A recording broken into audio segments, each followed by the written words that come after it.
Hi, so I'm going to just start by talking through the platform itself. So this machine has three settings. It has a surgical setting, fractional, and a beauty setting. The beauty setting is actually the gynecological setting, so we won't be using that. And I'm a nurse, not a surgeon, so we won't be using the surgical setting either. So we're going to be just using fractional CO2. So fractional CO2 is slightly different to the fully ablative CO2 in that it creates columns of thermal damage in the skin rather than damaging the full surface of the skin. So this isn't the kind of CO2 machine that's going to give you that full kind of face peeling, crusting kind of appearance. The fractional laser is actually a lot less intense than that.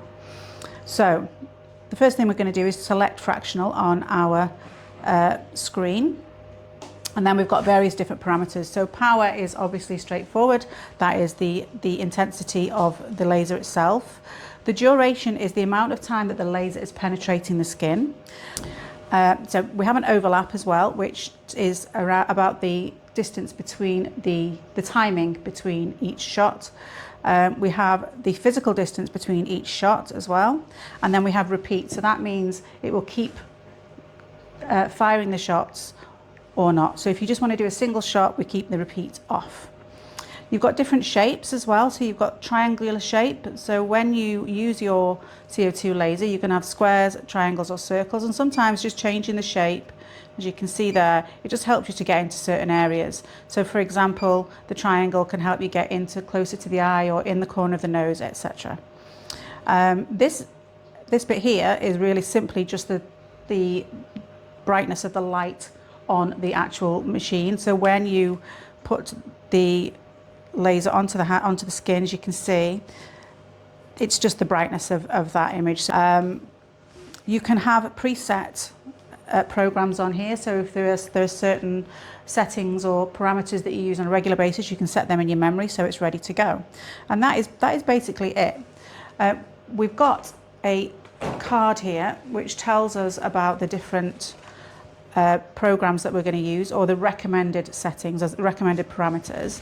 Now we've got Sally here, who's going to be our model today.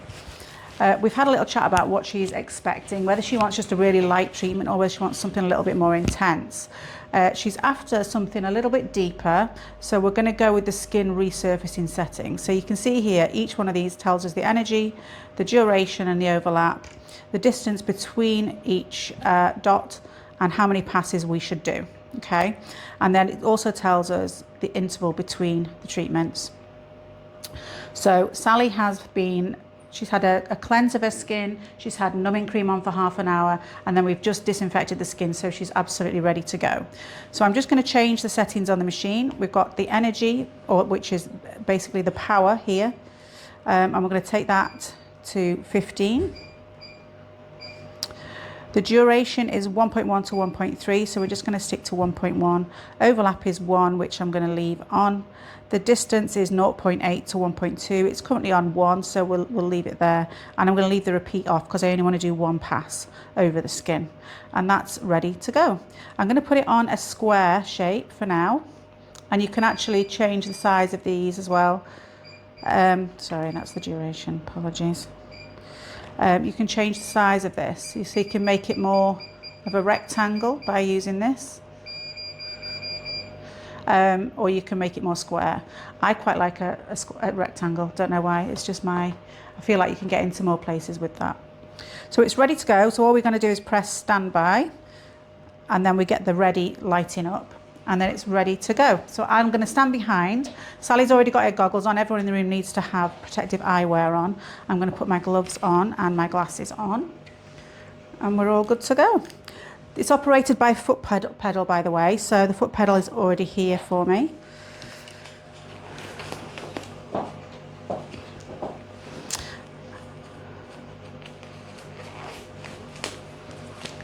Okay, and it's a really nice, easy to handle, light piece of equipment. It's really easy to move. It's really kind of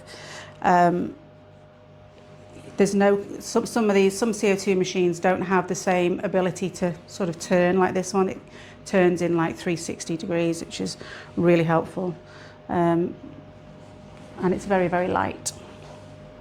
Okay, so you can see there the area of my treatment. I'm just going to do one test shot for Sally just to make sure she's okay. You ready to go, Sally? How's that? Fine. Okay, and you can see it creates this little grid of dots on the skin. So it's really easy then to know exactly where you're going with your next square. And then that's all we do. We just continue all the way over the skin. As I said, for resurfacing, which is what we're doing now, it's a more intense laser, but only one pass.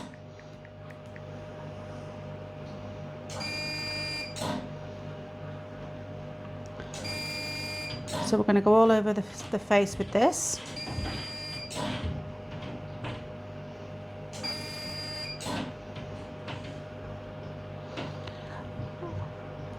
You do get as well a little bit of vapor, or almost like a little bit of smoke you might see coming off the skin. Some people like to wear a mask when they're doing this treatment. The only reason I'm not wearing one is because I'm talking to you guys and you won't be able to hear me properly if I'm talking through a mask. But also you can use smoke extractors as well if you prefer. But to be honest, with the intensity of laser that we're doing, because it's fractional, you don't get as much smoke as if you were using a surgical laser. So how are you doing, Sally? You okay? Oh, yeah. I'm going to come back to that bit because I've got a little triangle there. So you can see this whole grid of redness on this and little dots on the forehead. It's really useful because you can see exactly where you've been. So we're just going to continue and do the whole face, and then I can talk to you about the aftercare as well. Not too painful? No. All right, I'm just going to come up next to your nose here, okay? Might be here, but you know. It might be a little bit more pinchy in this area, but tell me if it gets too much.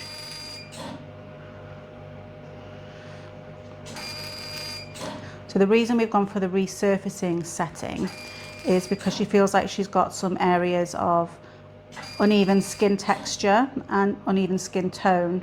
So she wanted a little bit more than just sort of a light rejuvenation. So this will go deeper.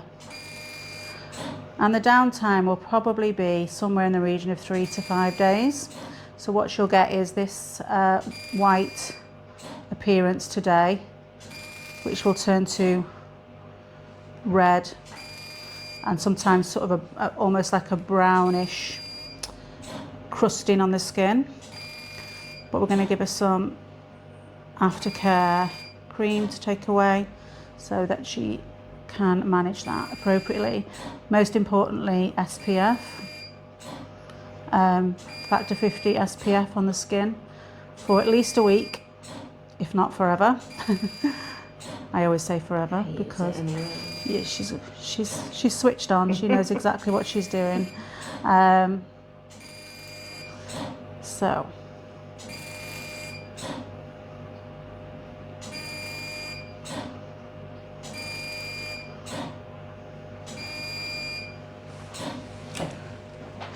you doing okay? Yeah.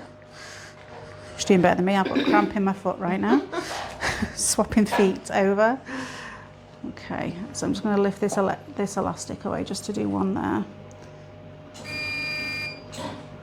And one just on the crow's feet area.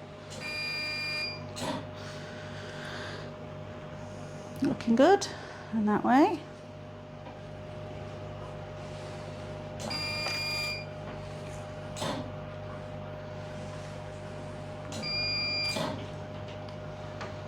A bit closer. Right, I'm getting right under the eye here. The word I was looking for before when I was talking about this handset was ergonomic, but you know when your words don't come to you, it's very ergonomic.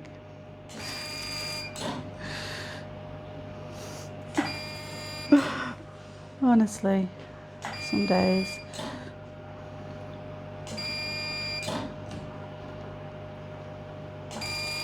So the aftercare with retinols and glycolics? Yeah, absolutely no acids for, I would say, 10 days after this, and definitely no retinol for 10 days after this. And even at that point, I would be, if they wanted to use it, I'd be wanting to see the skin. I would be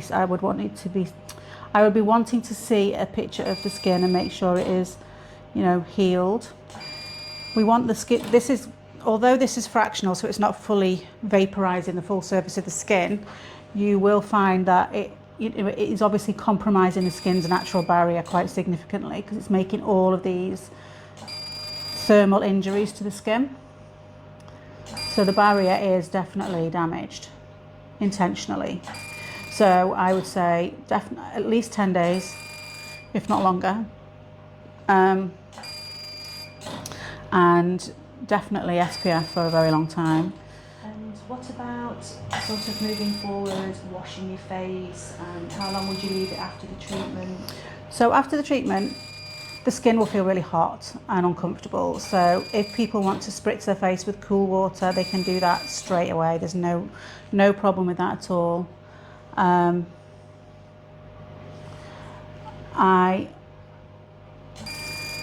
often have told people to get a little, if they've got a spray bottle, to boil some water, let it cool, put it in a spray bottle, and then they can just keep spritzing their face with it. I wouldn't really want them to be using anything from, you know, you can buy these facial sprays from the shops because you just don't know what's in them, and it can potentially sting. So I would say just cool boiled water, you can spray that onto the skin. A lot of people like to use something like Vaseline after CO2 laser, just to create like a barrier to the skin. I think that's great, that's important, and a lot of surgeons suggest that after fully ablative laser, but I'm not sure it's needed, warranted after fractional. I think as long as you're using something nice and clean and gentle on the skin, then that's fine. I would just say until the skin is looking back to normal, not to use any kind of soap-based cleansers, because that is going to be really harsh and really drying and dry the skin out. If they can get away with just water on its own.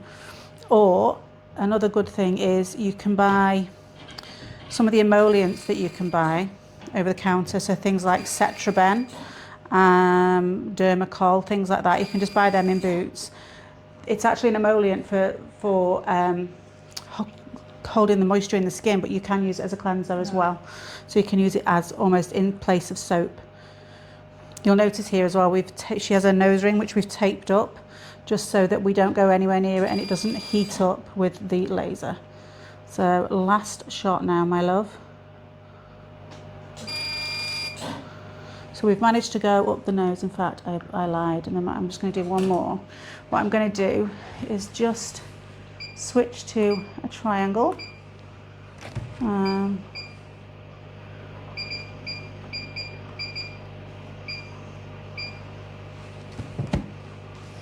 should do it. Let's just have a look. A little bit smaller, I think.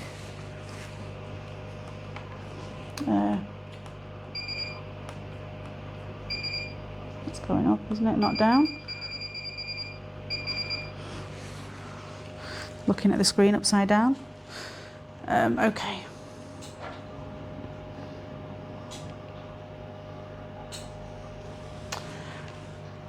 Safety thing.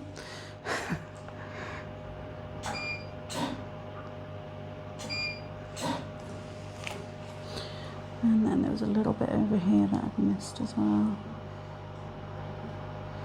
And when will they start to see results, and what kind of results will they initially see, Kirsten?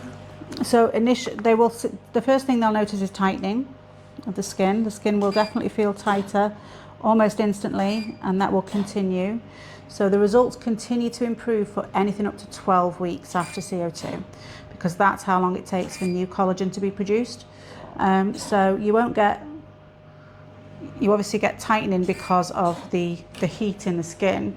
So when you heat up the tissue like this, what happens is the collagen fibres contract. So you will get instant tightening. And then what she'll notice next is going to be dryness, which is not the nicest part of CO2 laser, but it's an essential part. So she'll get lots of dryness because basically we've vaporized loads of water out of her skin, because CO2 laser is attracted to the water in the skin. So the water kind of carries the laser beam deep into the tissue, and the laser will vaporize that water. So she'll have a lot less fluid in her face now than she had before. So she will get dryness and a little bit of flaking and stuff, as well as the tightness. And then what she should start to see over the coming 12 weeks is a much more smoother skin texture. She may see some difference in the pigmentation in her face. She's got, she's a Fitzpatrick type 2 to 3 or 2, I'd say. So she's not high risk for excess pigmentation. I would say people who are Fitzpatrick type 4 and over to use CO2 with caution, or to prep the skin in advance. So she shouldn't see any issues with pigmentation. In fact, with her skin type, it can actually help reduce pigmentation. She's got a few little bits of pigmentation around here, she was saying. And yeah, so everything should, by 12 weeks time, be nice and tight. Fine lines will be reduced, and she will feel like the skin is much smoother in texture. So what we're going to do now is I'm just going to grab from my fridge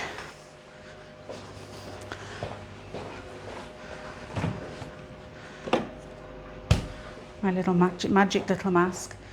So what we've got here is a sterile face mask, which these come individually wrapped, and we've soaked it. So I'm going to take your goggles off, honey. Yeah. Okay, we've soaked this in a serum. So this serum has in it exosomes, polynucleotides, hyaluronic acid and peptides. So when you've created this kind of damage to the skin, it's an excellent opportunity to get other stuff in there. And this has been in the fridge, so it's nice and cold, so it's also nice and soothing for her, because her face will be on fire right now, I'm guessing. Am I right? It's very warm. It's very warm. I mean, the laser itself isn't. It's not that bad, is it? I think it's the after, isn't it? It's afterwards, yeah. It'll start to heat up now and start to feel a bit stingy. So what we've got here, when I put it on correctly, these little masks are great. So I've soaked it in a bowl with the serum and left it in the fridge. So that'll be nice and cooling. And also all of that, the serum is going to penetrate into the little channels that we've made and just accelerate the results, which is great. So any kind of serum that's designed for microneedling or mesotherapy is great for that. This is my favourite one. So we're going to just let that cool, but you can also put cooled sterile water on if you didn't want to use a serum. So sometimes I'll just soak a load of gauze pads in sterile water and put them in the fridge or in the freezer, and it just helps to take some of the heat out. And then once we're going to leave that on for about 10 to 15 minutes, just let that all penetrate in, and then we're going to use we're actually going to use the SPF one, because she's going to be going out in the daylight. So we're going to use an SPF regenerative cream, which also protects and is a moisture barrier as well, but there are two different types. So this is the one that I would tell them to use at home, and then this is the one I'd tell them to use if they're going outside. So, and that's it. And so I would review her in a few days' time, just to make sure she's okay and there's nothing nothing untoward going on. And then we'd see her again in 12 weeks and do some after pics. She's going to look unrecognisable. It's very quick, isn't it? It is, yeah.